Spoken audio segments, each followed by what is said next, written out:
Bro, like what happened at the mastermind? What was the biggest takeaway? Like, how do you go from having no agency experience to basically hitting a home run on the first swing? Yeah, I mean, I went into the mastermind optimistic and like thinking that it was this mentality of like, oh, I'm different than these people too. Like I have a higher calling than these people because they're just out here to make money, whatever. And then I was also getting out of some serious drug addiction. So I did when I was in Peru for that time and during COVID, like I was deep into when I was in depression, did a lot of hard drugs, crazy in debt because I would do these. I'm not going to tell people online how to do it because then they'll do it. But I finagled a ton of money out of Wells Fargo and other banks and stuff like that, Jeez.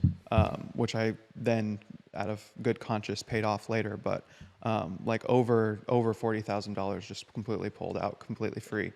Won't tell you how to do it, but just I had gone into this thinking like this is bottom. Like I got out of drugs. Like I wanted to start doing this stuff.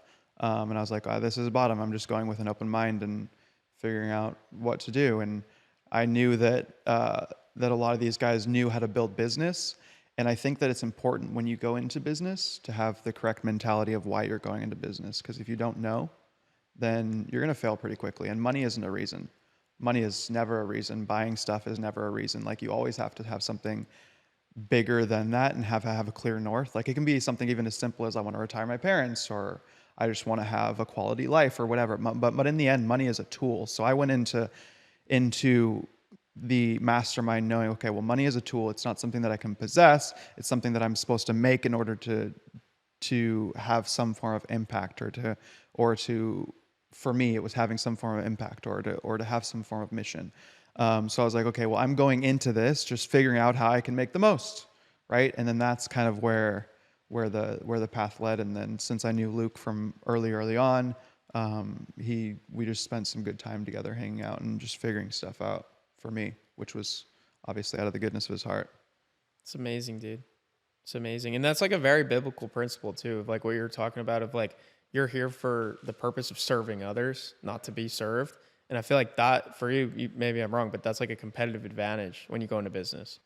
I think being people centric is a competitive advantage, because I think most people go into business of like, man, I need to close deals today, or my numbers are going down, I need to get them up again, or I need to hire more people, and both the operations side of a business and like the lead gen and sales side of a business is all about people, right? Like the idea of building a service, the idea of selling a product is to provide or fulfill a need of someone, right? Like even if I'm selling a hairbrush, someone needs to brush their hair, right? Like everything in business is about people. So understanding that and really understanding what that means to the core of what it means to actually and intentionally help people is something that a lot of people miss.